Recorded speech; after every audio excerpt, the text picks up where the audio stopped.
Hello students, welcome back to my channel.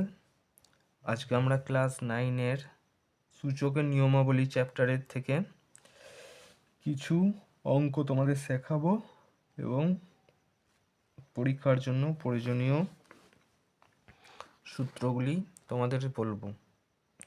এই topic থেকে simplification short question খুবই common পরীক্ষার জন্য, তাই আমি যতটা সম্ভব তোমাদের সহজে এই চ্যাপ্টারটা বোঝানোর চেষ্টা করব। প্রথমে বলি যে আমরা বেসিক থেকে বুঝবো প্রথমেই। যেমন আমি যদি একটা সংখ্যা আমি বলছি a⁴n, এইখানে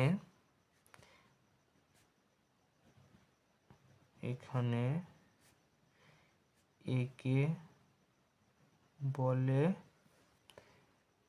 বেস, একে বলবো বেস, আর n কে বলে পাওয়ার,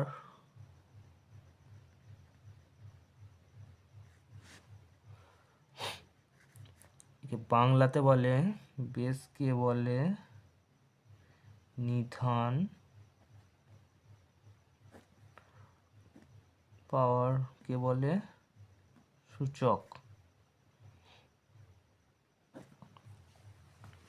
ঠিক আছে, এরপর একটা তোমাদের ফর্মুলা বলছি।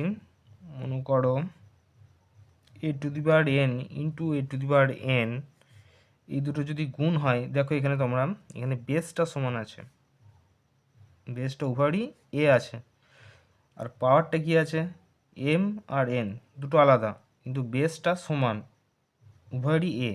এই ক্ষেত্রে কি হবে a⁴m + n হলো। একটা উদাহরণ দিয়ে বোঝাচ্ছি তোমাদের। যেমন ধরো 2q ইন্টু 2⁵ হলো। এইখানে দেখো বেস 2 আছে কিন্তু পাওয়ারগুলো আলাদা আছে, তাহলে এটা কি হবে, এই ফর্মুলা অনুযায়ী 2⁵ + 5 ইকুয়াল টু 2⁵ হলো। আর একটা ফর্মুলা তোমাদের বলছি। ধরো গুণ হলো, যদি ভাগ থাকে তখন কি হবে a⁴m ভাজিত a⁴n।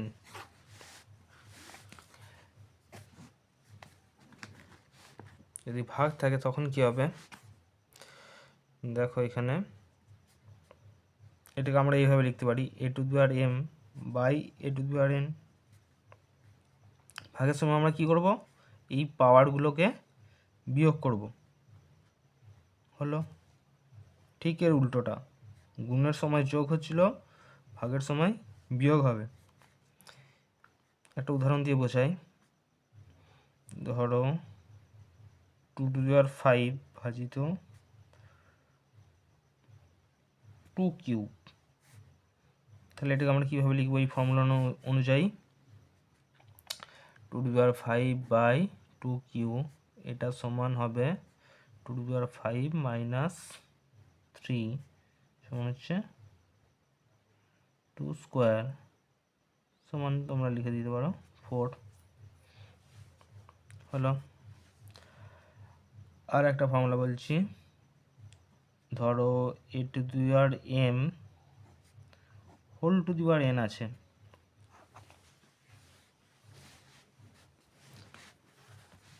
এটা কি হবে, এটা হবে এই পাওয়ারে m আর ব্র্যাকেটের বাইরে যে সংখ্যাটা থাকবে তাদের মধ্যে গুণ হবে, তাহলে হবে a⁴m n। একটা উদাহরণ দিয়ে বোঝাই। ধরো 3 স্কোয়ার হোল কিউব, তাহলে এটা কী হবে, এটার সঙ্গে এটা গুণ হয়ে যাবে, তাহলে কত হবে 3⁶। বুঝতে পারলে? এটা মানেটা কি, এটা মানেটা হচ্ছে যে এই 3 স্কোয়ারটা 3 বার আছে, এটাকে 3 স্কোয়ারটাকে এটা ভাঙে, এটা কীভাবে আসছে দেখাচ্ছি, দেখো 3 square into 3 square into 3 square. যেহেতু পাওয়ারটা হোল পাওয়ারে 3 আছে সেজন্য এটাকে 3 বার লিখতে হবে।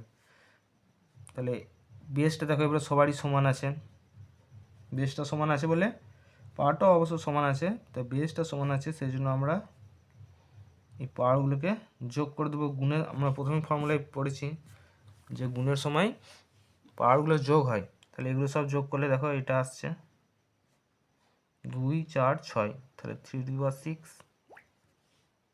হলো। এরপর আর একটা ফর্মুলা তোমাদের বলছি,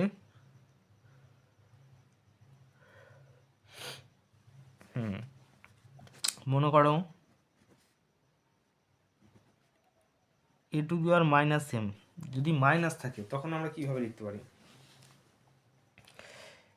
যদি পাওয়ারটা মাইনাসে থাকে তখন এটাকে আমরা এইভাবে লিখতে পারি 1/a⁻m। এই মাইনাসটার জন্য 1 হয়ে যাবে, বুঝতে পারলে?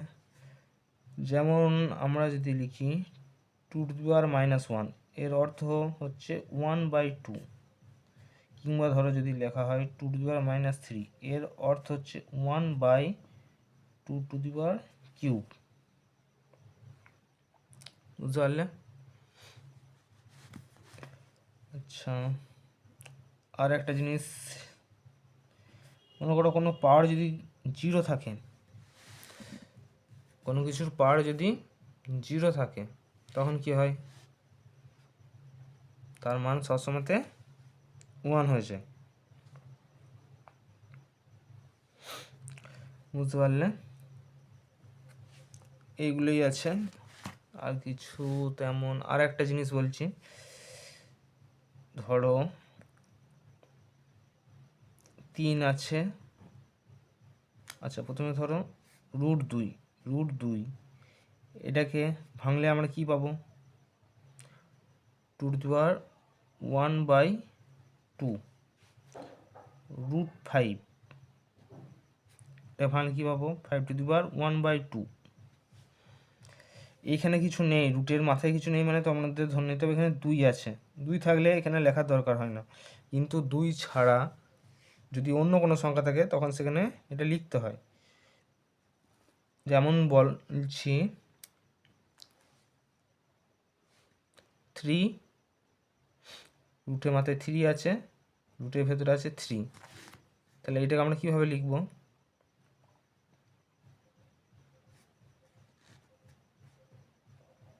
এটাকে বলে, এটা হচ্ছে বর্গমূল, এটা হচ্ছে ঘনমূল। এটাকে আমরা কীভাবে লিখব? 3 এটা যেমন 1/2 হয়ে গেল, এটা তাহলে হয়ে যাবে 1/3।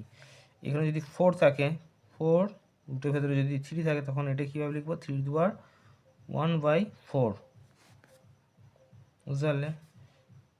যেই সংখ্যাটা থাকবে সেটা 1 হয়ে যাবে, পাওয়ারে 1 হয়ে যাবে। বাস আজকে এতটুকুই, পরে তোমাদের অঙ্কগুলো করিয়ে দেব। কারো যদি কোনো বুঝতে অসুবিধা থাকে আমায় জানাতে পারো, আর ভিডিওটা কেমন লাগলো সেটা জানিও, বন্ধুদেরকে পাঠিও যদি ভালো লাগে, এবং আমার চ্যানেলটি লাইক এবং সাবস্ক্রাইব করে দিও। Thank you.